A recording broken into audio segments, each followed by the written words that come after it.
So I returned to my bleed character in Elden Ring and decided to try out a bunch of things I hadn't yet, a lot of it suggested by you guys in the comments of my last video, and found what I'm pretty sure is the best damage, build up and utility combo for a bleed build in both PvE and PvP.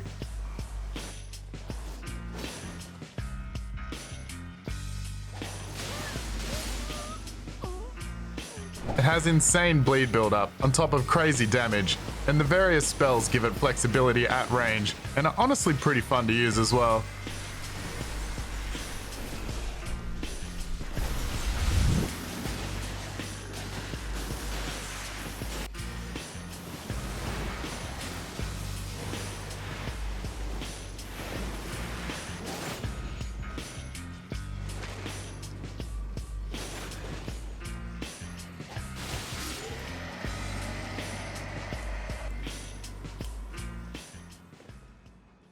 So this is the build.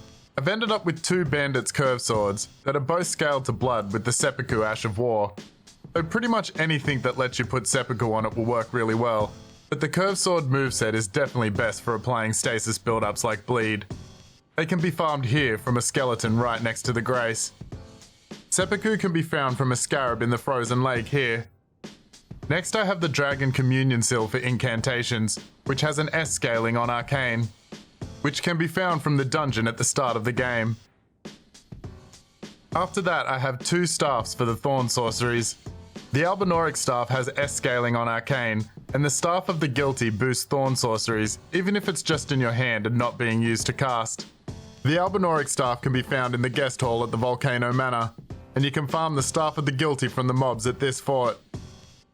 For the armor, I'm using the White Mask for more attack damage in the vicinity of bleed, which Seppuku alone will activate, and can be found from the Nameless White Mask invasions in Mohgwyn Palace when following Varre's questline. For the chest, I'm wearing Alberich's Robe, which I used to wear for the fashion, but actually strengthens Thorn sorcery as well. This is obtained at the Fortified Manor in the royal capital. For the arms and legs, I'm just wearing the Fire Prelate gear to try and have some amount of poise. I farmed this from the Whip Smo wannabe here. For the talismans, I of course have the Lord of Blood's Exaltation, for the huge damage increase in the vicinity of bleed, found from the boss fight in the catacombs below the Shunning Grounds, and the Rotten Wing Sword insignia, which raises attack on successive hits, obtained from siding with Millicent at the end of her questline. Next is the Radagon Sword Seal, pretty much a mainstay on most builds for the stats. It can be found here. And lastly, the Ritual Sword Talisman, which raises attack power at full health. This can be found from the boss at the Lux Ruins here. For my physic, I use the Thorny Crack Deer, which works like the Wing Sword insignia and boosts attack power on successive hits, and is dropped by the Erdtree avatar at this location. I have the Crimson Crystal Tear in there as well to get myself to full health after using Seppuku, though you could make that half anything you want. Notable mention to the often overlooked Blood Boil Aromatic, which increases your attack power and stamina at the cost of extra damage received. I don't use this all the time, but it definitely can help get your damage numbers sky high, as you'll see in a moment. You can use pretty much any weapon that can have Seppuku on it, especially most of the curved swords, though katanas will work very well, especially paired with Rivers of Blood. Twin blades actually work insanely good as well, and rapiers seem to work great too. But the Bandit's Curve Sword in particular has the best damage for the speed, though you could have a Scavenger Sword scaled to Frost and keep the innate bleed for twice the status effect. For the spells, I mostly use the Swarm of Flies, but I also have the Mohg selection of incantations, along with both of the Thorn sorceries. After that, it's up to you what else you add. I mostly only use the Ritual Sword Talisman in PvE, though it can help in PvP too, but for PvP I'll usually use the Erdtree's Favor instead. You could also put on a backup Rivers of Blood with a slight armor change just in case, or a backup Reduvia for the ranged weapon art. You could also ignore the Thorn sorceries and switch around the armor to get over 50 poise for PvP and just have the dual weapons and incantations.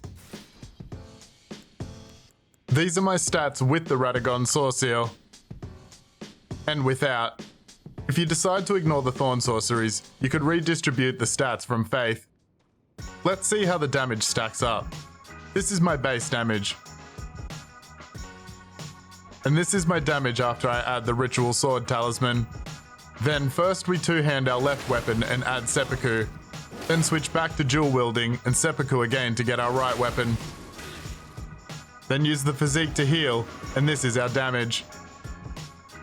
Next I take the Blood Boil Aromatic, and now all our buffs are procced.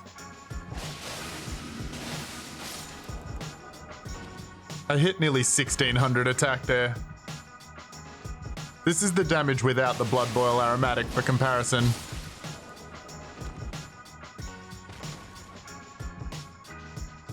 And this is the damage with dual katanas. All of this affects the Rivers of Blood weapon art as well.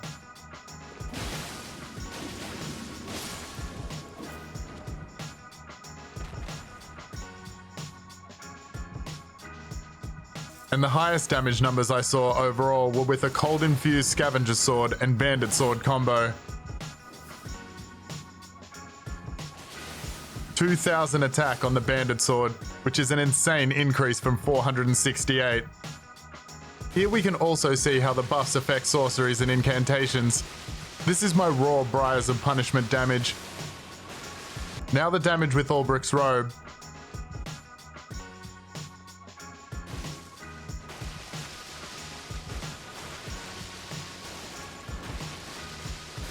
Now we have the Staff of the Guilty in my right hand for another buff.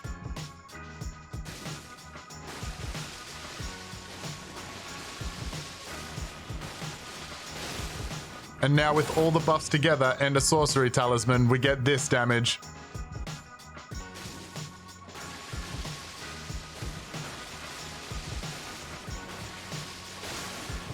And the incantation damage is also buffed.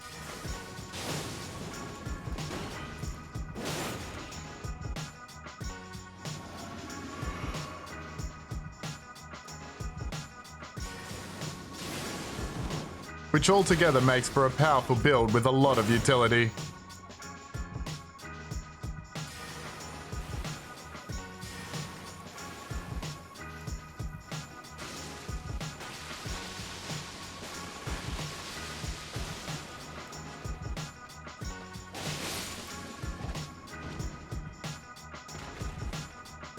Here's some testing I did putting curved swords and katanas against each other.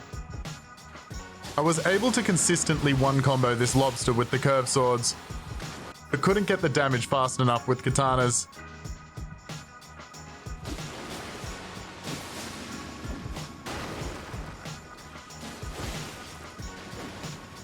Though the range of Rivers of Blood did manage to compete.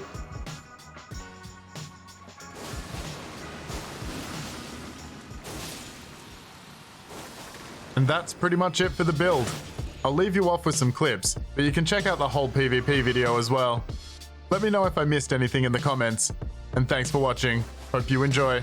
Very cool.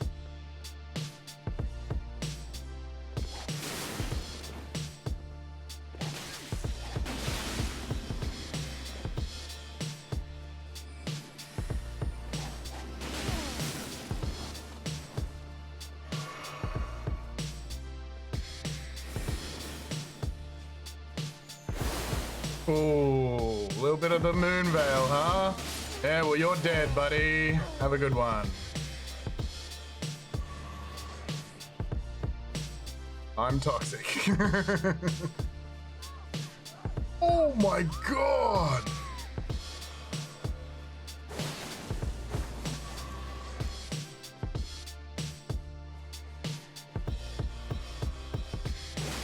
Oh, you got it first.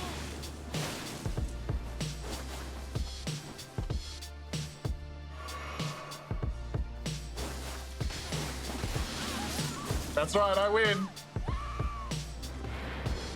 Ah, see, you just have the backup Rivers of Blood.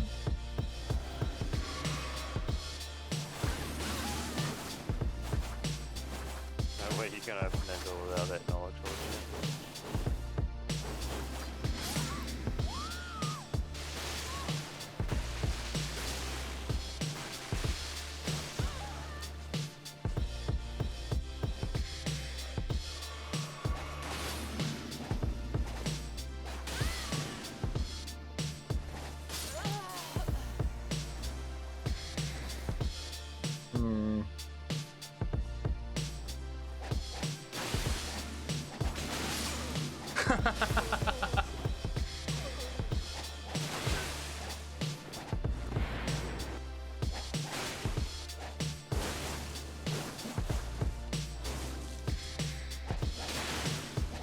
Yep, you wish, buddy.